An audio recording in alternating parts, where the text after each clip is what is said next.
자, 국무회의를 시작하겠습니다.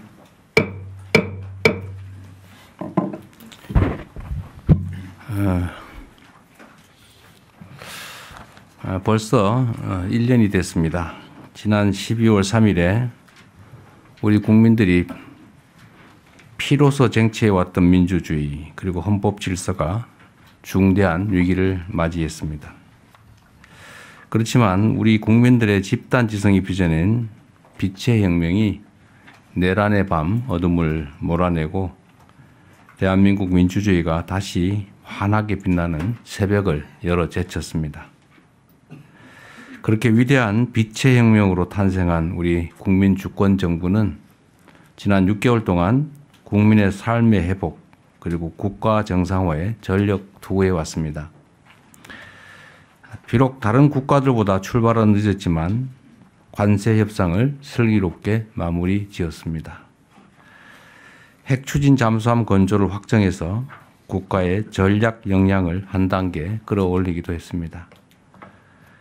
민생 경제 역시 빠른 속도로 안정세를 회복하고 또 나아가 성장을 준비 중입니다. 무엇보다 이 과정에서 확인된 우리 민주주의의 강인한 회복력은 세계 민주주의의 새로운 희망으로 평가받고 있습니다. 여기서 멈추지 말아야겠습니다. 곳곳에 숨겨진 내란의 어둠을 온전히 밝혀내서 진정으로 정의로운 국민 통합의 문을 활짝 열어야 합니다. 국민이 꿈꾼 다시 만날 새로운 세계를 향한 발걸음에 박차를 가해야 되겠습니다. 국민의 삶을 개선하고 대한민국 대도약의 길을 우리 위대한 대한 국민들과 함께 열어가겠습니다. 끝으로 우리 정부는 비상계엄 저지와 헌정질서 수호에 함께한 국민들에게 표창 등 의미 있는 증서를 수여하고 그날의 국민적 노고와 국민주권 정신을 대대로 기억하기 위한 방안을 마련해 나갈 생각입니다.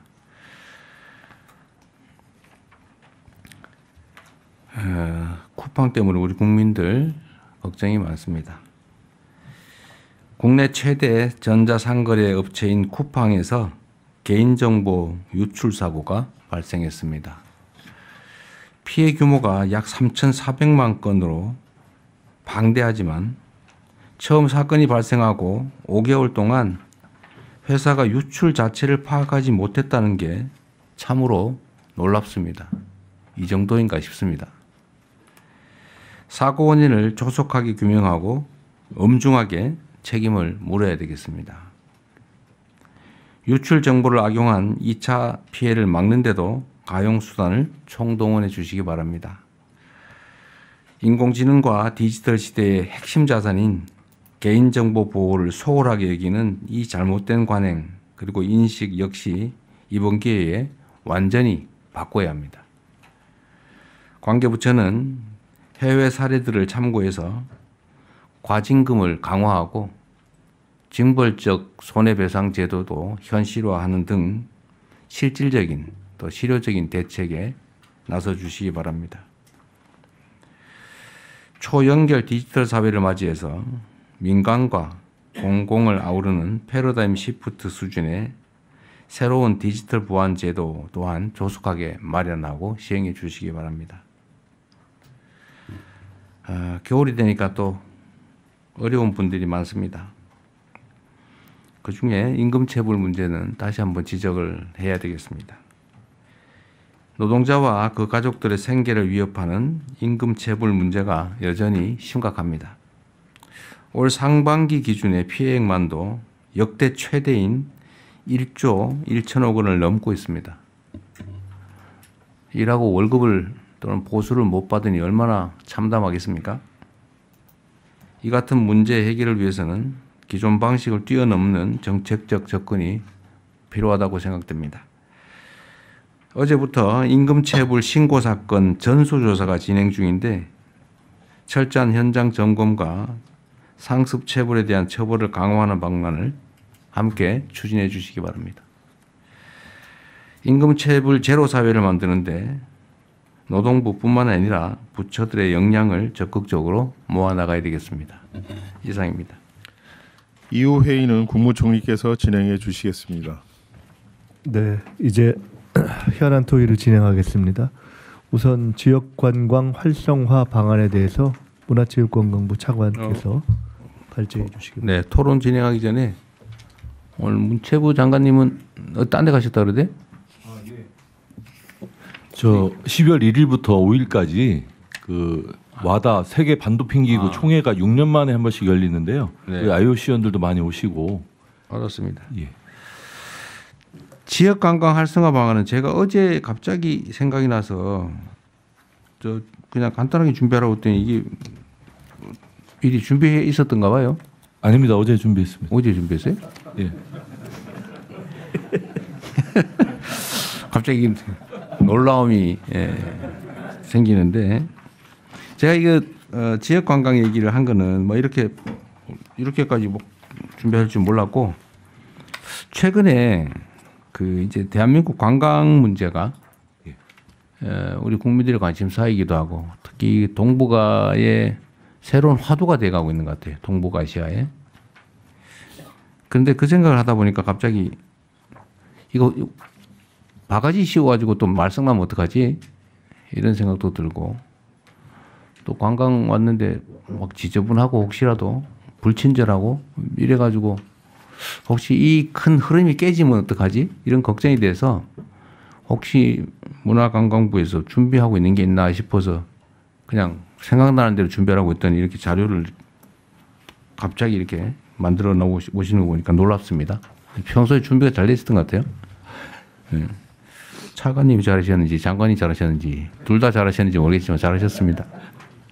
다른 부처들도 어쨌든 협업이 좀 필요한데. 네, 부처들 저기 국조실하고 다른 부처들 다 모아 있습니다. 이게 예. 관광전략회의라는 게 있습니다. 저희가 했습니다. 그래요? 얼마 전에. 그게 아마 정리가 속도가 엄청 빠른 것 같아서 칭찬합니다.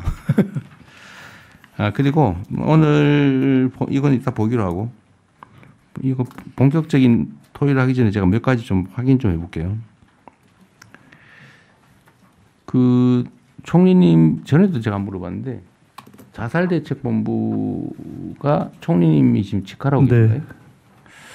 지금 혹시 진척 정도? 아니 지금 그게 법 통과하고 등등 하는 것 때문에 기구를 12월에 만들고 어제 말씀드렸는데 이게 자살이 저희가 정부 기구만으로 할 수 있는 것이 아니어서 그렇죠. 결국 고위험군을 정하고 타이트 마크를 해서 케어를 하는 문제여서 이 부분을 정부 역량과 함께 지금 종교계하고 얼마 전에 협약을 했습니다. 아, 그랬어요? 예, 그래서 그 기독교, 가톨릭, 불교, 원불교 다 함께 해주시기로 하고 구체적인 액션 플랜을 저희가 지금 준비를 하고 있습니다. 전에 제가 일본하고 정상회담 할 때 이 자살 문제에 대해서 좀 협업을 하기로 했던 것 같거든요. 예, 일본이 효과가 상당히 있었대요. 예, 예. 그건 한번 챙겨보시고 그것도 뭐 속도가 꽤 나는 것 같긴 한데 어쨌든 1년에 15,000명 가까이 지금 세상을 떠난다는데 너무 잔인한 일이라서요. 어쨌든 좀 더 속도를 내주시면 좋겠습니다. 네.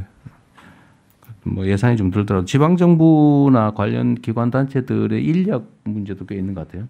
네, 그게 이제 통장들과 함께하는 방법도 지금 검토가 되어 있었는데 그것만으로 안 될 것 같아서 지금 사실 종교계와 협력을 하려고 합니다. 인력도 좀 늘려주시고요, 지방자치단체. 그것도 계획이 있긴 하더라고요. 네, 내년에 인력 기준 인건비에 반영을 했습니다. 예. 그다음에 그 법무장관님 요새 저 대신에 맞느라고 고생하시죠? 열심히 하고 있습니다. 원래 그 백조가 우아한 태도를 취하는 그 근저에는 수면 밑에 그 엄청난 오리발이 작동하고 있다는 그걸 잘 모르죠. 수면은 아주 안정적이니까. 자주 말씀하셔서 잘 알고 있습니다. 네, 그 발 역할 잘해 주셔서 감사하고요. 그 지금 전에 우리 했던 것 중에 국가폭력범죄, 공소시효 배제, 소멸시효 배제. 네네. 그게 지금 전에 입법을 겨우 했다가 이제 거부권 행사로 네. 지금 폐기됐잖아요. 네, 그렇습니다. 그저 재입법하고 하려고 지금 하고 있는데 혹시 진행 경과가 어떻게 되는지. 지금 법안은 하나 다시 제출된 걸로 알고 있는데 지금 법사위에 계류 중인 걸로 좀 알고 법사위에서요. 상황을 제가 좀 다시 파악 좀 해봐야 될 것 같습니다. 네. 그것도 속도를 좀 내야 될 것 같아요. 예, 저희도 뭐 원칙적으로 국가폭력의 공소시효는 배제돼야 된다고 생각을 하고 있고요. 네. 적극적으로 지원하도록 하겠습니다. 다만 민사소송에서는 국가 과거사 사건 관련해 갖고 국가배상 청구에 있어서는 국가의 소멸시효 주장 권리남용이다라고 하는 입장에서 저희들이 하고 있습니다. 그러니까 이게 이제 개인 책임의 문제도 있는데요. 국가의 배상도 시효를 주장하는 거는 그건 부도덕하다라고 예. 법원 판례도 나오긴 하지만 지금 중요한 거는 이제 중대한 특히 중대보다 고의 예, 예를 들면 고문을 해서 누굴 죽인다든지 예 그렇습니다. 네. 뭐 사건 조작을 해서 멀쩡한 사람을 감옥을 보낸다든지 또는 이 군사 쿠데타 이렇게 해가지고 이렇게 나라를 뒤집어 놓는다든지 하여튼 이런 국민이 맡긴 국가 폭력, 국가 권력으로 개인의 인권을 침해하거나 하는 것들에 대해서는 하여튼 나치 전범 처리하듯이 예, 예. 네. 영원히 살아있는 한 형사처벌하고 상속 재산이 있는 범위에서는 상속인들까지도 끝까지 책임지게 네, 네. 이렇게 해야 사실은 좀 근본적으로 대책이 되지 않겠습니까? 예, 그렇습니다. 시간 지나면 다 덮이겠지. 그래야 뭐 재발을 네, 그래야 막을 재발을 수 먹죠. 있습니다. 그래서 그거는 책임감 가지고 좀 해주시고요. 예, 그렇게 하겠습니다. 또 하나는 그 로비 입법 있잖아요. 네, 네. 이게 지금 공무원들 공적 역할에 대해서 무슨 로비스트 고용해가지고 이렇게 로비하는 거 이게 미국이나 이런 데는 딱 규제를 하는데 신고하게 하고 예, 규제를 하는데 등록제도 우리는 있어요. 지금 그거 없이 마구 저지르고 있잖아요. 예, 그래서 그렇습니다. 그 통제해야 될 것 같은데 네. 그 로비 입법도 좀 챙겨보시기 바랍니다. 예, 저희들한테 뭐 좀 확인해 봐 갖고 입법을 좀 준비하도록 하겠습니다. 네, 그 네. 등록한 로비스트만 활동하게 하고 거기에 대해서 저희 규제할 수 있는 제도를 만들어야 됩니다. 네. 로비를 하면 로비 신고하고 네, 네. 공무원한테 뭐 로비를 했다 접촉했다 하면 신고하게 하고 안 하면 처벌하고 예, 그렇습니다. 돈을 받고 하거나 이런 거는 변호사법 위반이니까 그죠? 예, 그렇습니다. 그건 당연한데. 그리고 이게 어디 소관인지 잘 모르겠는데 그 지금 정교 분리 원칙이라고 하는 게 정말로 중요한 원칙인데 이 정교 분리 원칙을 어기고 예를 들면 종교 재단 자체가 조직적 체계적으로 정치 개입한 사례들이 있는데 이게 일본에서는 종교 재단 해산 명령을 했다고 하는 것 같더라고요. 근데 우리는 혹시 뭐 어디 부처에서 검토되는 거 있습니까? 그 어디 소관인지도 잘 모르겠고. 법제처에서 한번 검토하도록 하겠습니다. 아직까지는 검토된 바는 없는 것으로 알고 있습니다. 하여튼 이게 그 종교와 정치를 구분하는 거는 정말로 중요한 헌법적 결단이잖아요. 헌법이 있잖아요, 그게 지금. 정교 분리 원칙은. 근데 이게 헌법 위반 행위인데 이걸 방치하면 헌정 질서가 파괴될 뿐만 아니라 이게 종교 전쟁 비슷하게 될 수도 있어요. 그래서 이거는 매우 심각한 상황이라 하여튼 일본에서는 해산 재단 법인 해산 명령을 했다는 것 같아요. 그것도 한번 검토해 보시고 법제처가 검토해 보시고 실행 계획 프로그램도 그런 거 나오면 그럼 그건 법제처가 좀 주관을 해가지고 어느 부처가 담당하는 건지 뭔 일이 필요한지를 그럼 별도로 나중에 국무회의 보고를 한번 해주십시오. 그리고 제가 이번에 저기 순방을 다녀보니까 재외동포들에 대한 정책을 전면적으로 좀 개편해야 되겠다는 생각이 들었어요. 이거는 외교부 소관인가요? 네, 외교부고 실행은 재외동포청에서 하고 있습니다. 그래요? 재외동포청도 외교부 소속청이죠. 네. 그 제가 어떤 느낌이 들었냐면 이 재외동포들이 지금 우리 말로는 750만? 700만 그렇게 얘기하잖아요. 거의 유럽의 한 나라 규모인데 이분들이 그러니까 해외에 사실 때 어디서 사는지 뭐 하는지 연락처가 있는지 파악되는 경우가 그렇게 많지 않은 것 같아요. 이제 동포의 종류가 다양합니다. 그래서 제외 국민부터 해보죠 그러면. 예를 들면 그렇습니다. 대한민국의 투표권을 가진 대한민국 국민으로 하면 몇 명쯤 됩니까? 이게 200만 200만 정도.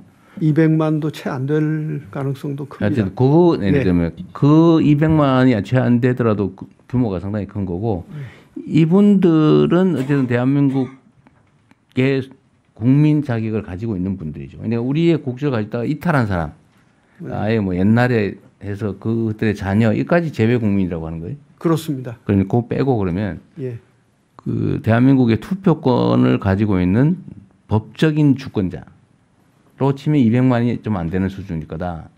이것이 이제 가서 예를 들어 미국에 네, 하여튼 뭐 가서 하면은 총영사관에 신고를 하게 돼 있는데 신고를 안 하면은 파악이 어렵습니다. 하여튼 일단은 규모가 일단 200만 정도까지 될 수 있다는 것이고, 하여튼 200만이든 20만이든, 하여튼 이분들이 지금 말씀하시는 것처럼 뭐 본인들이 신고를 해야 되는데 안 한다. 뭐 그건 현실이고 제가 말씀드린 그게 아니고요. 이 제외동포 분들이 우리가 그 얘기하더라고요. 어디서 가끔 있는데 보면 뭐 비행기 타고 뭐 저 2,000km 날아가서 투표했다 그러고 뭐 이번에 보니까 2박 3일 걸려 투표했다는 사람도 있고 그러더라고요. 네. 그렇게 열심히 투표하겠다는데 세상에 투표소를 어디 확보를 해주든지 아니면 전자투표를 하게 하든지 우편 투표라도 하게 해줘야지 신고하러 1박 2일 갔다가 투표하러 1박 2일 갔다가 이게 뭔 짓이에요? 그 주권자들의 주권 행사를 보장을 못하고 있는 거잖아요. 그래서 이 문제도 좀 그렇고 어쨌든 제외동포들 중에 특히 제외국민이라고 표현하기 맞겠죠. 그러면 네. 의미를 좀 줄여서 제외국민들에 대해서 이렇게 공관들의 역할이 그냥 민원 들어주고 뭐 전달할 거 전달하고 이렇게 약간 수동적인 느낌이 좀 들어서 좀 제외기관 역할을 좀 대폭 확대해야 되겠다. 제외국민들에 대한 편의 제공이나 투표권 보장이나 이걸 좀 더 확실하게 강화해야 되겠다는 생각이 들었어요. 근데 인력을 늘리든 뭐 예산을 늘리든 그거는 좀 확대해야 되겠다. 그리고 지금 아까 말씀하신 것처럼 그게 신고했는데 신고를 안 하니까 모릅니다. 라고 말씀하시는데 그건 뭐 맞는 현실인데요. 저는 예를 들면 커뮤니티 구성 활동도 지원하고 한인회 같은 뭐 예를 들면 그들이 어디서 뭘 하는지도 좀 적극적으로 파악도 좀 하고 예를 들면 미국에 간 사람들이 미국에 간 건 알 거 아니에요. 그것도 몰라요? 그러니까 미국에 입국을 했는데 미국에서 또 딴 나라로 갔을 수도 있다. 네, 그렇습니다. 최소한 미국을 간 사람은 알 수 있잖아요. 그것도 제가 보기엔 파악이 안 돼 있을 것 같아. 어렵습니다. 현실적으로. 네. 그러니까 근데 어려운 건 맞는데 네. 그 어려움을 이겨내야 되겠다는 게 제 생각이에요. 네. 아니 그래도 최소한 파악을 해서 예를 들면 지금 파악률이 10%도 안 될 것 같아요. 공간이 어떻습니까? 제외 국민들을 이 사람들의 현재 하고 어디서 뭘 하는지 연락처라도 해서 이번에는 무슨 투표가 있습니다. 이렇게 알려주고 이렇게 연락선이 닿는 사람이 제외 국민 중에 몇 %쯤 될 것 같아요. 제가 보면 10%도 안 될 것 같은데. 그보다는 좀 더 될 것 같습니다만은 예, 그러니까 한인 커뮤니티의 그러니까요. 중심점이 되는 뭐 교회라든지 이렇게 해서 그때 하고 있는데 이번 기회에 한번 그러니까요. 그 한 명 한 명을 귀히 여겨야 되는데 그냥 교회 교회 커뮤니티 무슨 인터넷 커뮤니티 한인회 뭐 이거 외에는 없잖아요. 네, 그 전에는 이제 학생들 자녀 하여튼 간에 그 예. 자녀들 얘기는 하여튼 거기서 나와서 거기 그 나라 국민이고 지금 제가 말하는 건 제외 국민 투표권을 가진 이 나라의 법적 주권자 네. 중에서 현지 공간이 그 나라에 간 제외 국민 중에서 현실적으로 연결되고 파악되고 있는 사람이 우리 동사무소에서 동네 주민 파악하듯이 다 파악하고 있잖아요. 거기는. 그게 비율이 얼마나 될까 하면 난 매우 낮을 거라고 보고 그걸 최대한 높여야 되겠다 그 말씀 드리는 거예요. 네, 그렇게 아니, 노력해 보겠습니다. 네. 예. 재외동포 대책 아니 뭐 재외국민, 재외동포 중에서도 재외국민에 대한 대책, 재외동포에 대한 대책도 당연히 필요하죠. 그러나 그 중에서도 재외국민들에 대한 대책은 지금과는 완전히 다르게 좀 접근했으면 좋겠다는 생각이 들었습니다. 그다음에 마지막으로 요즘 이 혐오, 가짜 정보 이거 너무 심한 것 같아요. 이게 나라가 이러다가 금이 갈 것 같습니다. 뭐 물론 아직까지는 우리 국민들의 현명함 때문에 잘 견뎌내고 있지만 이게 지금 우리가 상식적으로 보면 도저히 말이 안 되는 가짜 뉴스, 가짜 정보, 허위 정보 이런 걸로 편을 지어 공격하고 조직하고 이런 사례가 너무 많은 것 같아요. 근데 이 가짜 정보나 이거에 대해서 좀 체계적 대응이 필요하지 않을까 싶습니다. 그냥 우리가 이거 문제가 있다 이런 정도만 생각하고 또 이런 것조차도 무슨 표현의 자유니 이래 가지고 그 좀 제재 단속하면 문제 제기되는 경우가 꽤 많은데 표현의 자유는 허위 가짜 정보까지 보호하는 건 아니죠. 특히 그 댓글이니 뭐 어디 요새는 보니까 대통령 이름으로 사기도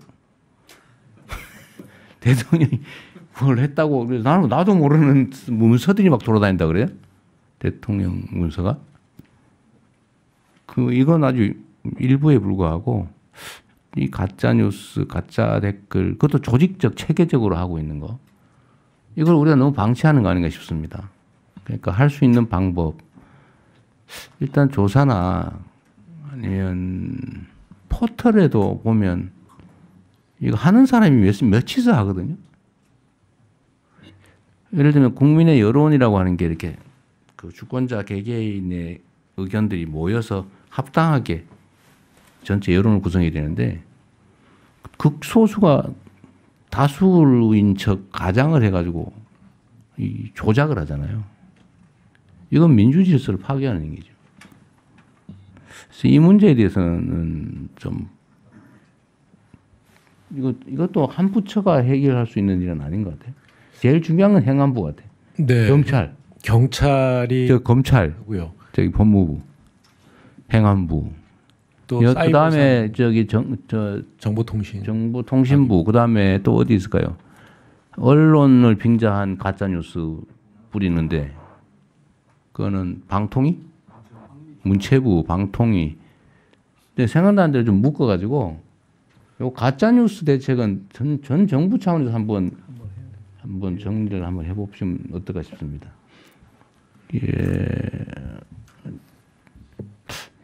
정보통신부 그것도 해당이 돼 있고 그죠? 과기정통부. 저희가 모여서 한번 그거를 그러면 총리께서 그렇게 하겠습니다.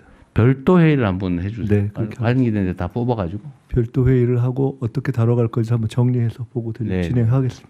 그러시죠. 하여튼 이게 우리 사회를 완전히 좀 먹고 있는 것 같아요. 바닥에서부터 서서히.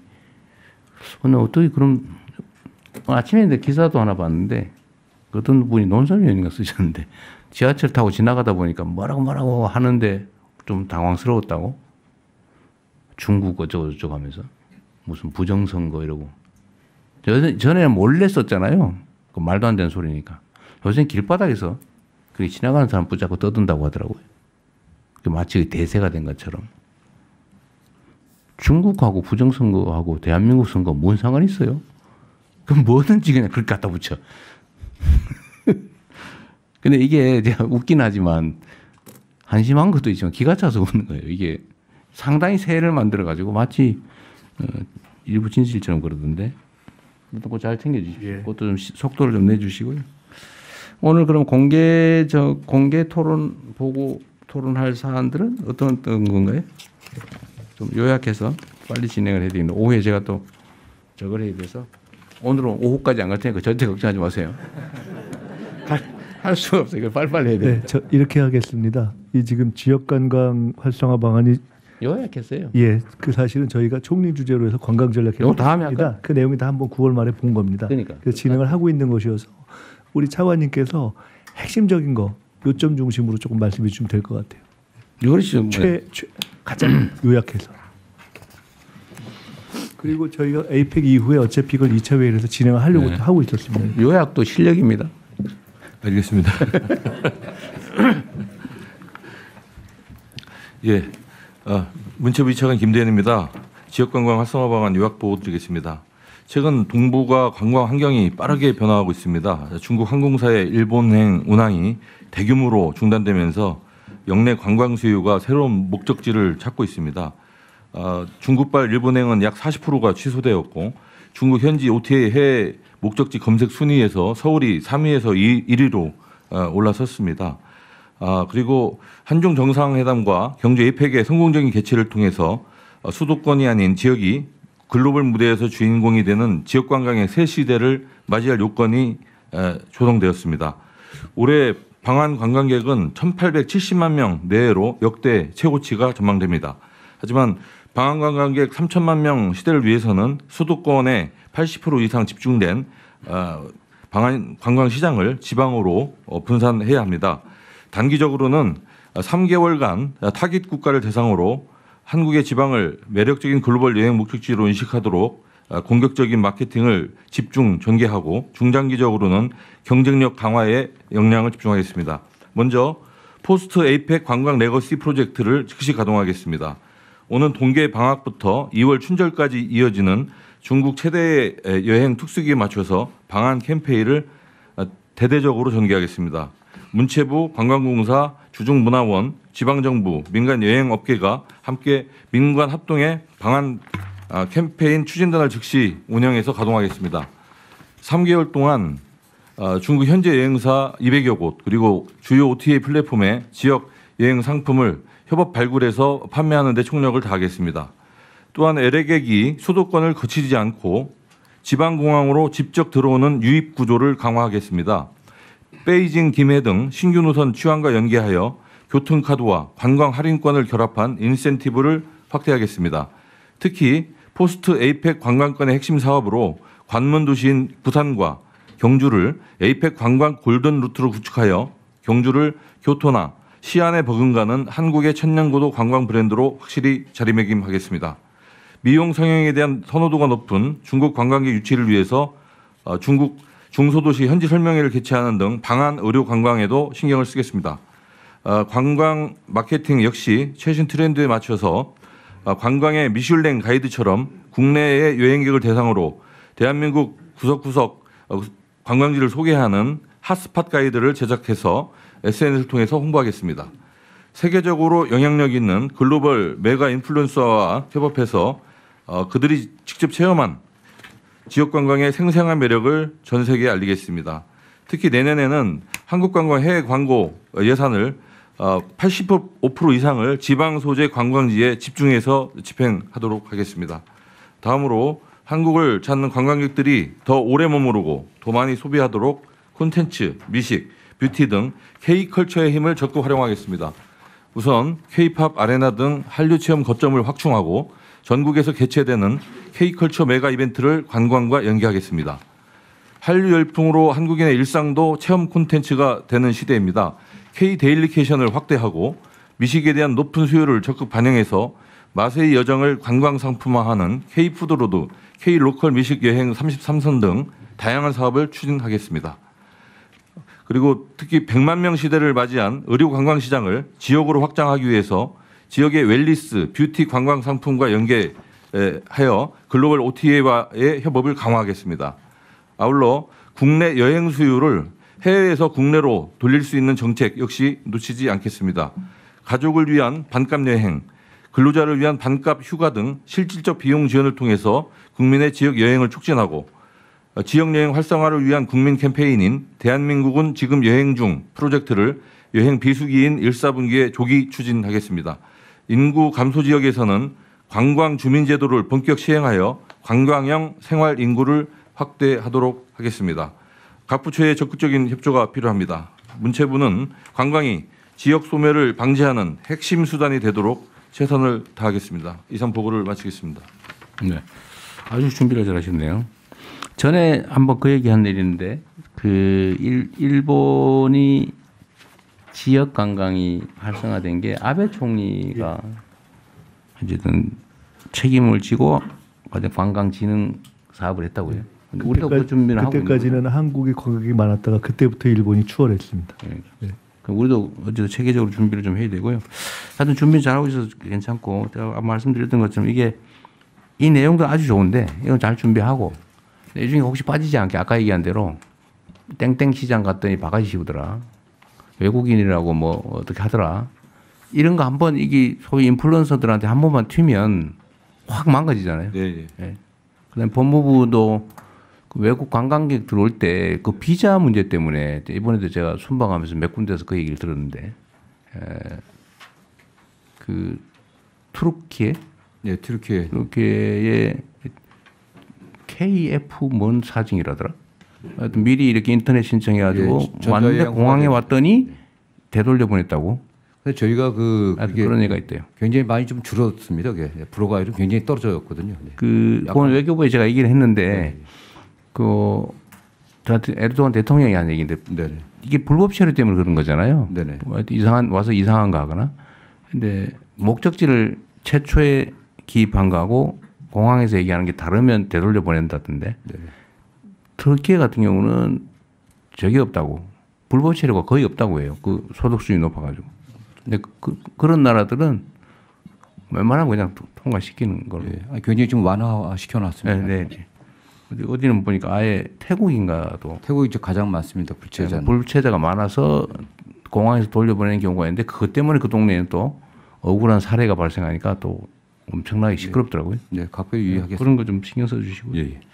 하여튼 사소해 보이는 이번에 어제 새로운 계기가 전기가 마련되는데 그 관광객들 들어왔다가 저는 그런 사소한 거 이게 요새는 그게 중요하거든요.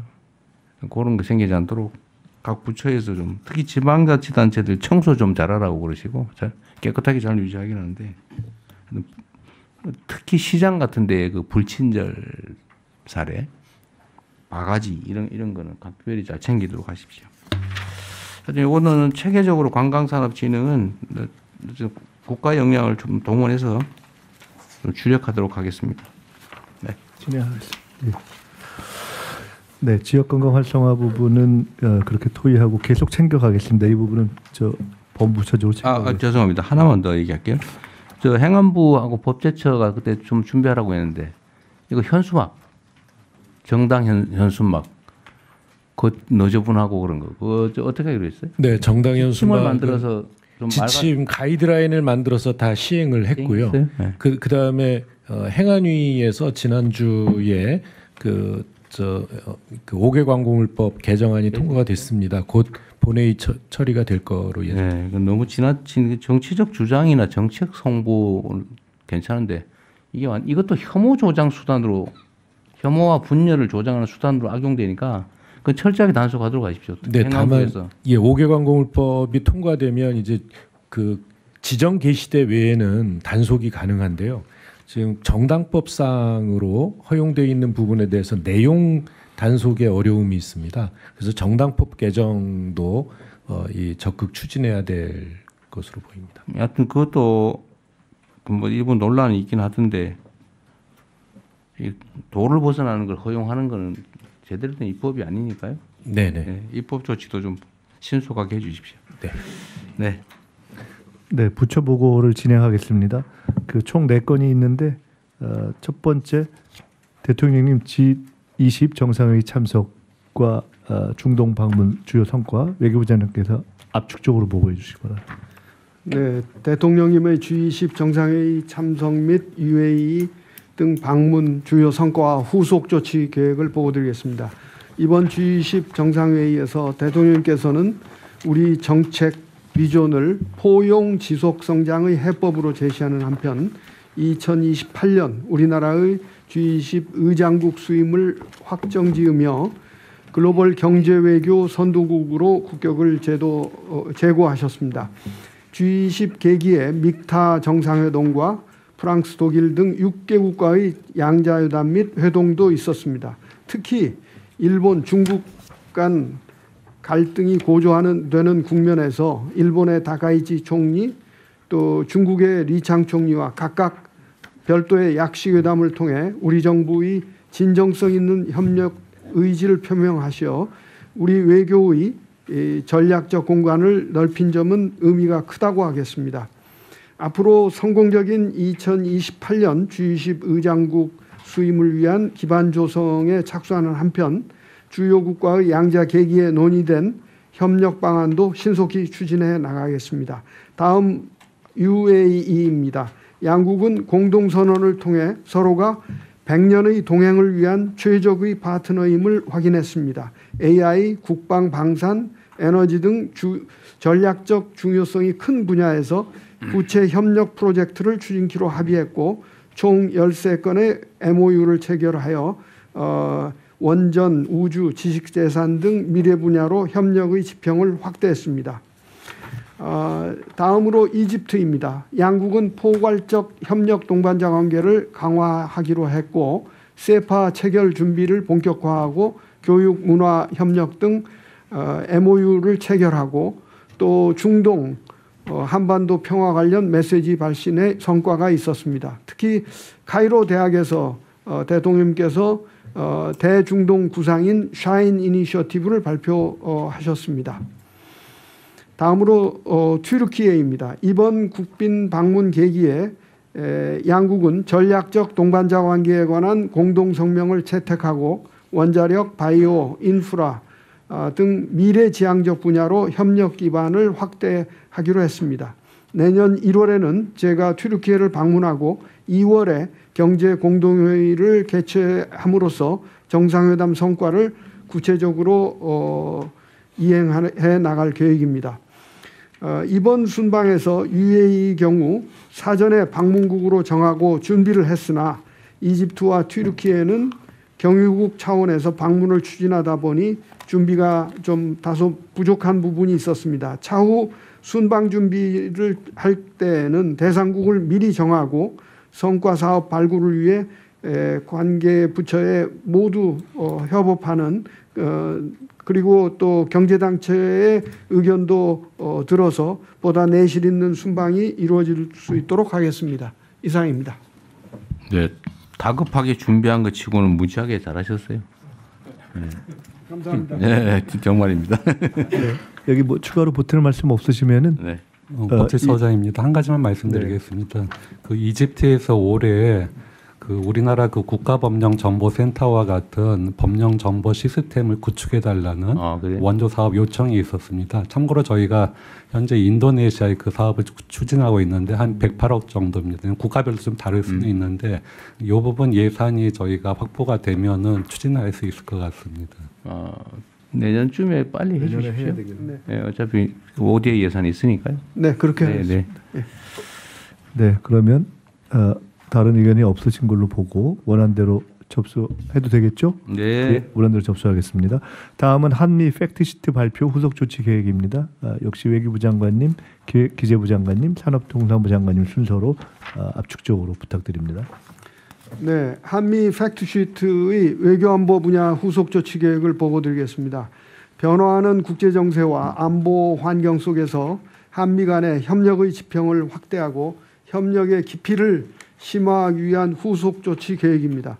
먼저 한미 동맹 현대화입니다.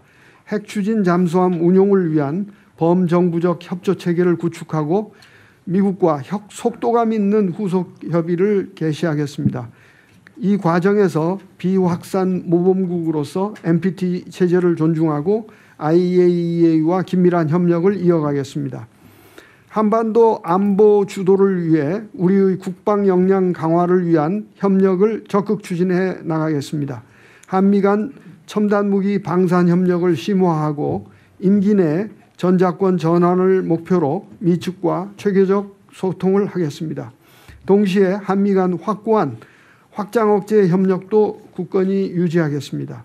다음으로 전략적 파트너십 강화입니다.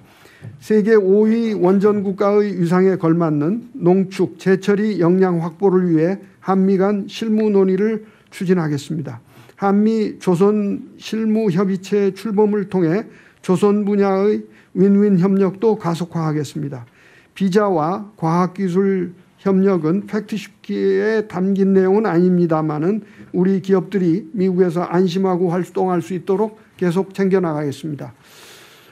그 다음에 첨단 및 방위 산업의 필수적인 핵심 광물 분야에서도 양국 기업 간 투자와 협력 사업을 촉진하고 새로운 협력의 틀 마련을 위해 미축과 소통해 나가겠습니다.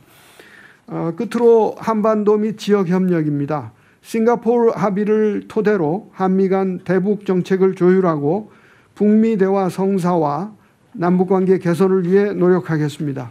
올해 총 5차례의 외교장관 회의로 다져진 한미일 협력 강화 의지를 기반으로 3국 간 첨단 기술, 공급망 등 실질 협력과 영내 평화 안정 증진 노력을 지속해 나가겠습니다.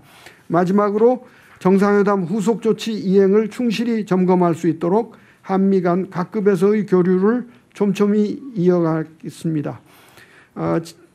지난 밤에 워싱턴에서는 한미 외교 차관 회담이 있었는데 경주 정상회담 후 한 달 만에 정상 간 합의 사항의 내실 있는 이행을 위해 1차적 점검을 가졌습니다. 저도 내년 초에 방미하여 진전 상황을 직접 점검하고 보고를 드리겠습니다. 그에 앞서서 국내적으로 사전 조율과 협의가 충분히 이루어질 수 있도록 여러 국무위원님들과 긴밀히 소통하겠습니다. 제가 하나 좀 상황 체크 한번 해볼게요. 지금 우라늄 농축하고 핵 재처리 문제에 대해서 미국 내에 아주 이게 깔끔하게 이렇게 진척이 잘 안 되는 측면이 있죠. 일부 부처에서 반대하기보다는 자꾸 뭐 이런저런 얘기를 하죠. 네. 그 이유가 핵무장 우려 때문이죠. 그것도 있고 또 전통적으로 이 농축과 재처리를 허용하지 않는 기본 방침이 있어서도 그렇습니다. 네. 그 기본 방침을 어쨌든 미국 정부는 이번에 바꾼 거잖아요. 대통령 지시로 바꿨습니다. 바꿨는데 계속 이게 아주 매끄럽게 신속하게 진행이 안 되는 측면이 있는데 그 이유는 핵무장 우려 때문이죠. 직접적으로 얘기하면. 그동안 우리 사회 일각에서 정치권에서 자체 핵무장을 해야 된다는 얘기가 쭉 나왔기 때문에 거기에 대한 우려가 있는 것이 확실합니다. 그렇죠. 그게 어쨌든 약간의 장애 요인이 되고 있는 상태죠. 그런데 내가 하나 저도 한 얘기긴 하지만 핵무장을 만약에 하는 상황이 벌어지면 이게 일단 미국이나 국제사회의 동의를 받는 건 불가능하고 그러면 경제 제재, 국제 제재가 바로 뒤따르는데 그 우리가 견뎌낼 수 있습니까? 없습니다. 그리고 NPT를 탈퇴해야 되기 때문에 제2의 북한이 됩니다. 그러니까요. 그게 그런 현실적인 문제를 충분히 고려를 해야 되는데 하여튼 그런 거 고려 안 하고 뭐 핵무장 하면 좋지요. 뭐 세게. 근데 문제는 현실적으로 가능하냐. 불가능한 얘기 때문에 그 불가능한 주장 때문에 어쨌든 현실적인 문제를 해결 못하는. 우리는 핵 재처리 정말 중요하잖아요. 우리는 농축 정말 중요하지 않습니까? 근데 이게 막힐 수도 있다. 장애가 있을 수도 있다. 그거는 좀 분명한 사실이죠. 그렇습니다. 그래서 국회에서 여러 번 이런 말씀을 드렸는데 언론을 통해서도 좀 더 홍보를 하겠습니다. 홍보라기보다는 우리 국민들은 이거 정도는 다 알고 계시죠. 이게 핵무장을 하면, 즉 핵무기 개발을 하면 제재받는다. 제재를 받으면 북한처럼 된다. 그걸 왜 모르겠어요. 문제는 그런 거죠. 제재 없이 무장하고 경제 발전도 이뤄내면 얼마나 좋겠냐. 그런 소망을 가지고 있는 거죠. 근데 이거는 현실은 명확하게 인지해야 된다. 네. 그 얘기도 좀 특히 정치권이나 이런 데서 좀 그런 무책임한 얘기 안 나오게 좀 외교부에서 신경을 좀 써주세요. 네, 그렇게 하겠습니다. 현실을 잘 설명해야지. 네. 예, 다음으로는 그 15조 경제통상 분야 후속 조치 계획에 대해서 기재부 장관 보고를 드리겠습니다. 대통령께서 APEC 정상회담 계기에 그 트럼프 대통령하고 큰 틀에서 한미 전략적 투자 MOU 이행을 타결을 하셨습니다. 그리고 11월 14일 서명된 이 한미 전략적 투자 MOU 이행을 위한 조치 상황에 대해서 보고를 드리겠습니다. 현황 파트입니다. 한미 전략적 투자 관리를 위한 특별 법안을 12일 지난 11월 26일 날 김병기 여당 원내대표 발의로 국회에 지금 발의해 놓은 사항입니다. 주요 사항은 크게 두 가지입니다. 한미 전략 투자 기금을 만들어서 이 기금이 아마 앞으로 그 대미 투자에 대해서 지원할 수 있는 이 돈주머니가 됩니다. 그리고 이 기금을 또 관리하는 그 관리 주체인 한미 전략 투자 공사를 만들어서 기금을 관리하는 이런 식으로 지금 주요 사항이고, 그다음 내용에 있어서는 두 가지가 있습니다. 하나는 그 전략적 투자를 총괄적으로 심의 의결을 할 운영위원회가 하나 있습니다. 이거는 이제 제가 위원장이 되고 관계부처 장관들로 구성이 되고요. 그리고 또 하나의 위원회는 사업관리위원회라고 해서 미국하고 협상하면서 상업적 합리성 등 투자 사업 선정을 검토 관리할 그 산업부 장관이 위원장이 되고 관계부처 차관들 전문가들이 참여하는 사업관리위원회. 그래서 사업관리위원회가 사업을 선정하게 되면 운영위에서 최종적으로 관계부처 장관님들, 민간 전문가들이 모여서 컨펌하는 이 두 가지로 됩니다. 이렇게 해서 법안이 제출되어 있고요. 이 동법안의 발의로 자동차나 자동차 관련 부품 관세가 25%에서 15%로 인하가 됩니다. 이게 법안이 제출된 날에 첫째 날로 하기 때문에 11월 1일 날로 이행할 조건을 갖추었고요. 아마 내일쯤 저희들이 알기로는 미국에서 연방 관보에 게재를 하게 되면은 효력이 11월 1일자로 발효될 것으로 이렇게 예상이 되고 있습니다. 향후 계획입니다.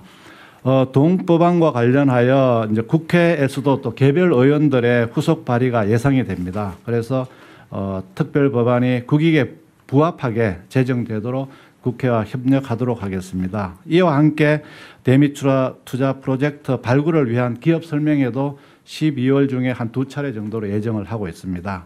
그리고 앞으로 특별법안 제정 진행 상황에 맞춰서 미국과 협의할 또 산업부 장관이 또 미국하고 협력하는 협의위원회가 있습니다. 이런 협의위원회 구성 그리고 구체적인 투자 프로젝트 협의 개시도 내년 초에 아마 예상되기 때문에 저희들 내부적으로 회의를 통해서 사전에 만전을 기하도록 하겠습니다. 이상 이 파트는 보고를 마치겠습니다. 이어서 산업부 장관이 보고를 하겠습니다. 네, 산업부 장관 보고 드리겠습니다. 관세 인하 관련해서 오늘 새벽 미국 정부가 상호 관세, 자동차 부품, 목재 제품, 항공기 부품 관세 인하를 위한 집행을 위한 연방 관보가 미국 시간으로 수요일 오전, 우리 시간으로 수요일 오후에 개최된다고 연락이 전해왔습니다. 아울러서 오늘 새벽 4시에 러트닉 상무장관이 관련 내용을 SNS에 올린 바가 있습니다.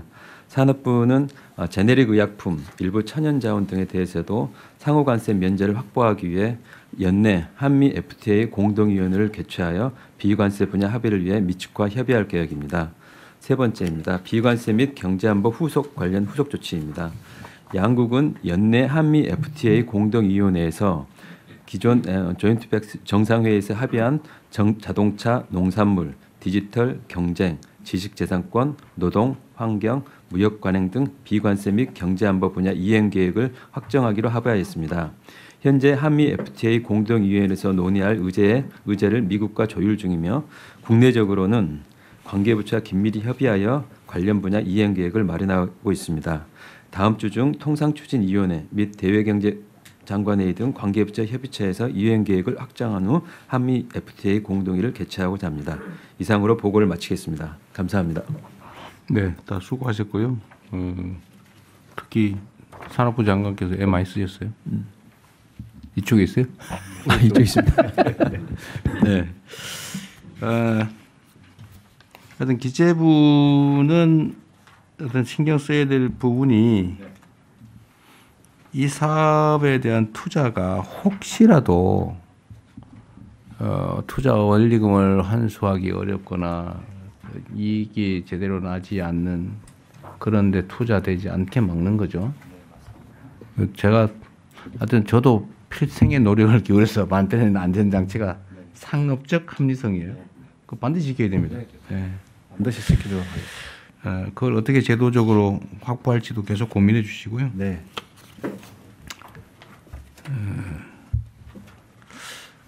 또 한 가지는 이게 지금 내년에 입법이 되겠죠. 올해까지 되지는 않을 테고. 예, 원래는 내년에 그것도 또 미국하고 협의되는 거 봐가면서 저희도 전략적으로 추진하려고 하고 있습니다. 내부의 안전장치도 잘 만드시고요. 네. 이게 국민의 혈세인데 하여튼 우리가 뭐 좋아서 하는 일도 아니고. 네. 하여튼 이걸 통해서 오히려 한국 경제에 도움이 됐다 하는 그런 투자가 되도록 하겠습니다. 그리고 이게 이제 하나의 계기인데 여하튼 외교부 역할이 중요합니다. 앞으로 외교부 역할이 이게 시장 다변화를 해야 될 거 아니에요. 미국에 대한 의존도를 최소로 낮추고 뭐 다 빠져나갈 수는 없을 테고. 그러나 제3세계에 대한 시장 개척이나 이런 게 정말로 중요한 과제가 됐어요. 그걸 각 기업들이 잘하겠지만 그것만 가지고 안 되고 정말 민관 총력으로 힘을 합쳐야죠, 그죠? 민간 합동 시장 개척이 필요한데 하여튼 제외 공간들도 통합하고 국가기관들 제외 파견 인력도 기관도 최대한 통합하고 하여튼 문화 진출을 최대화해야 문화부도 마찬가지입니다. 하여튼 문화 진출이 제일 쉽고 빠른데 어쨌든 수출 시장 개척에는 최고의 수단이잖아요. 예. 그래서 하여튼 국가기관들이 이 어려운 상황을 타개할 수 있도록 정말 총력을 다해 주기 바랍니다. 특히 외교부. 예. 네, 그래서 재공관을 어떻게 활성화하고 재창조할 것인가를 각 부처하고 협의를 해서 국무회의에 한번 보고를 올리도록 그렇게 하겠습니다. 그렇게 하십시오. 네. 네. 다른 부처들도 의견 있으면 말씀하십시오. 네, 아니면 또 넘어가시고. 다른 의견 없으시면 원안대로 접수하겠습니다.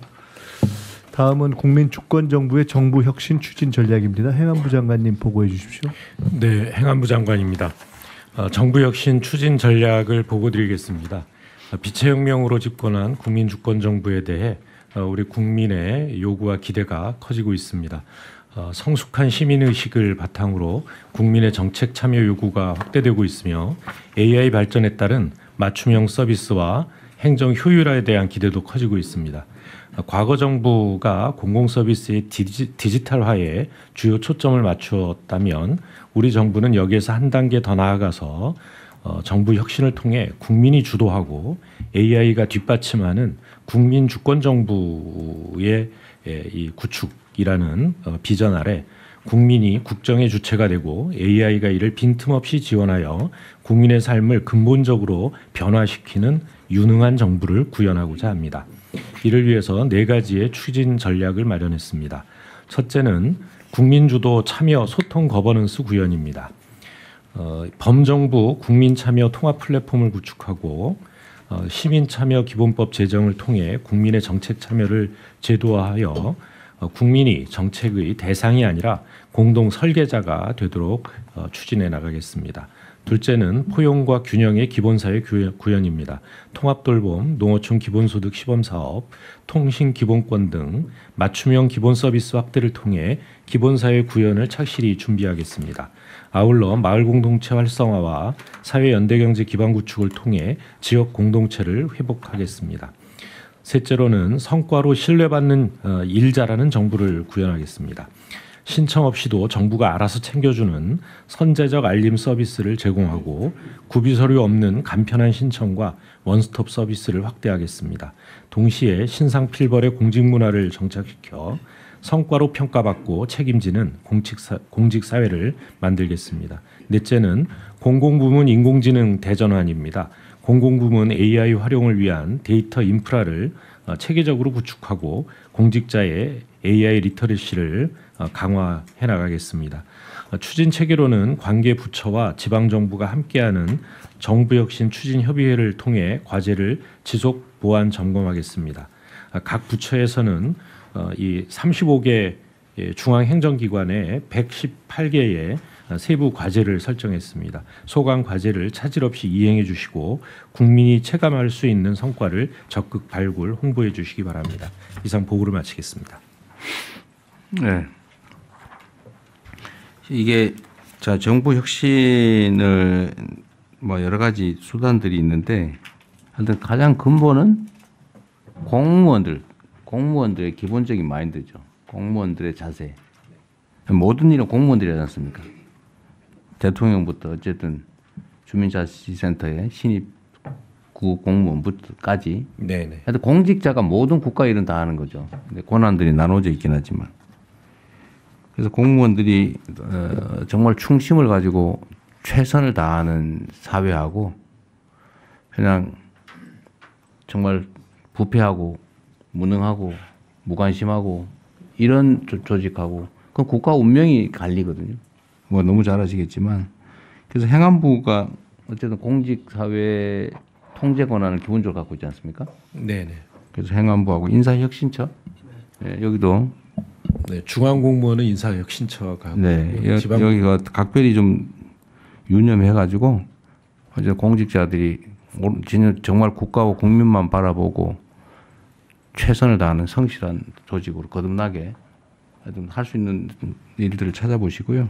네. 그런데 각 부처들도 마찬가지인데 일단은 지금 아마 인사도 다 못한 상태일 텐데 인사는 최대한 정말 공정하게 해줘야 됩니다. 주변 평판도 잘 들어보고 그리고 그 소속 공무원뿐만 아니라 뭐 산하기관, 관련기관 뭐 이런데 그 인사나 이런 데도 잘 챙기셔야 돼요.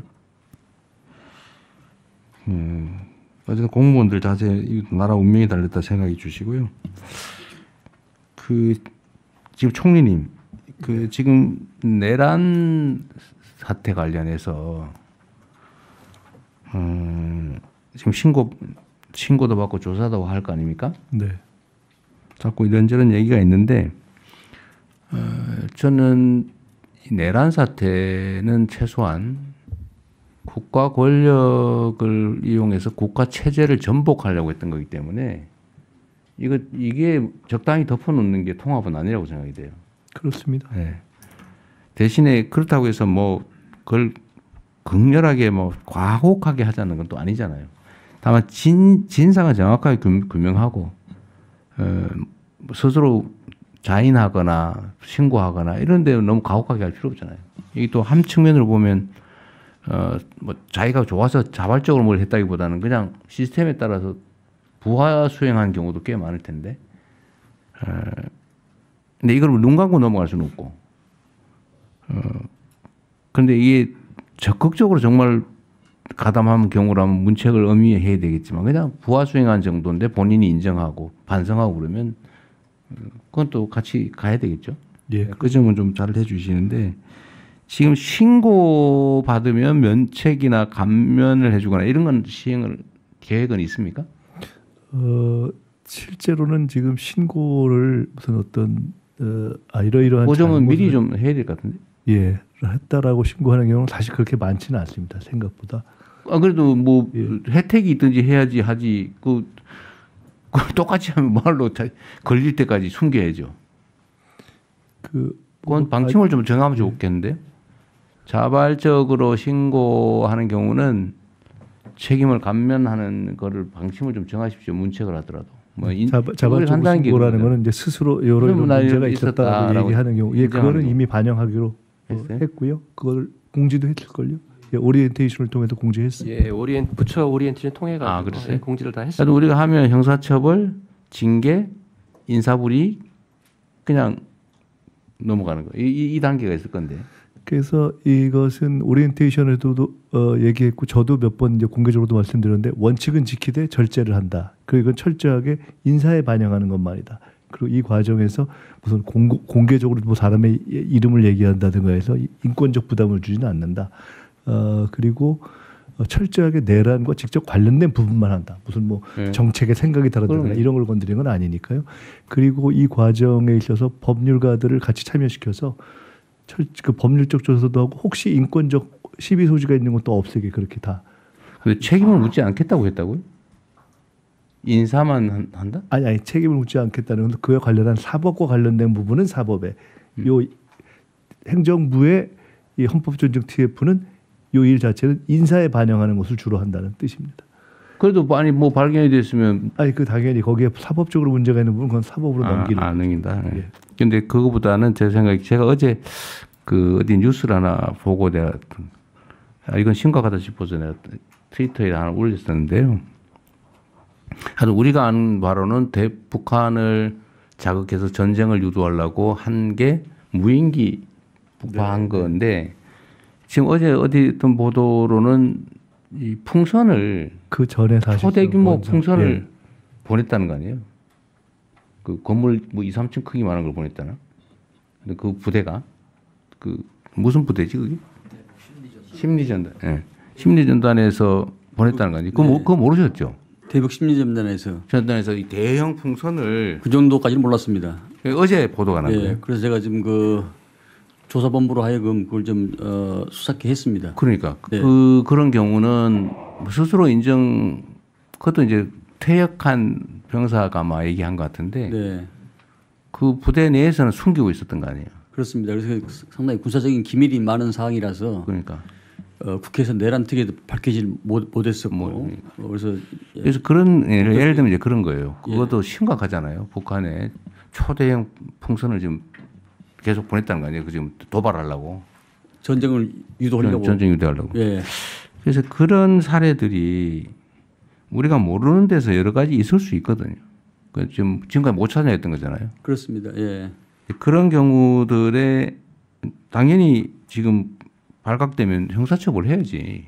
철저히 지금 하려고 네. 계획 잡고 있습니다. 근데 그걸 미리 예를 들면 스스로 와서 인정하거나 이러면 그건 감면을 해주는 게 맞지 않냐. 근데 그걸 좀 명확하게 하자는 거예요. 이게 이런 게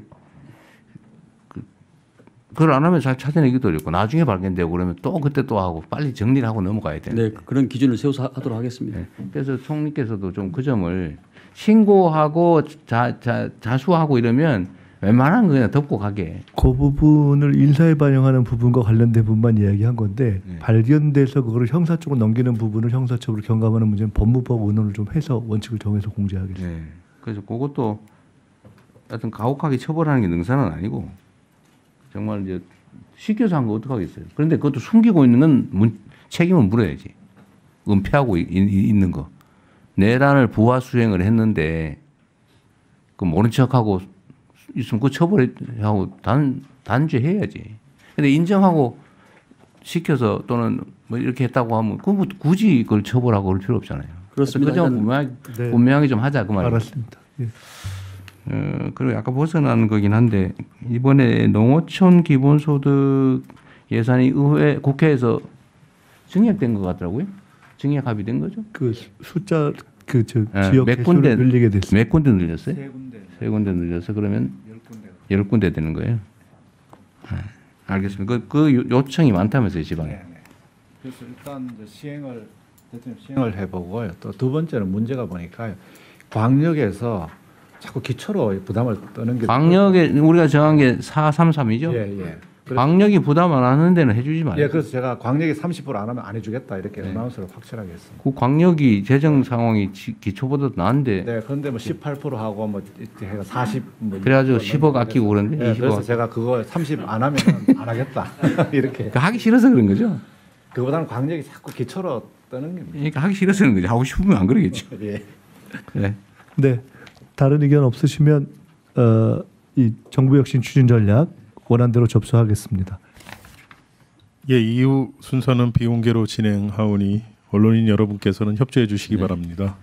네, 계속해서 자, 붙여보고 진행하십시오. 네.